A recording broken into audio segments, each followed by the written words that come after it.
بسم اللہ الرحمن الرحیم۔ آج کا موضوع ہے مردے دفن کرنا کوے نے سکھایا۔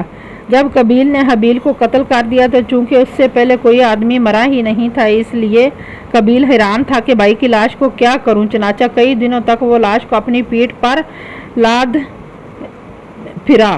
پھر اس نے دیکھا کہ دو کوے آپس میں لڑے اور ایک نے دوسرے کو مار ڈالا۔ پھر زندہ کوے نے اپنی چونچ اور پنجوں سے زمین کریت کر ایک گڑھا کھودا اور اس میں مرے ہوئے کوے کو ڈال کر مٹی سے دبا دیا۔ یہ منظر دیکھ کر قابیل کو معلوم ہوا کہ مردے کی لاش کو زمین میں دفن کرنا چاہیے۔ چنانچہ اس نے قبر کھود کر اس میں بھائی کی لاش کو دفن کیا۔ قرآن مجید نے اس واقعے کو ان الفاظ میں بیان فرمایا ہے۔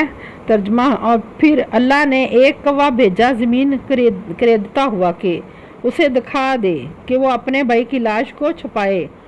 قابیل بولا، ہائے خرابی، میں اس کوے جیسا بھی نہ ہو سکا کہ میں اپنے بھائی کی لاش کو چھپاتا۔ پھر وہ اپنے کرتوتوں پر پچھتاتا رہ گیا۔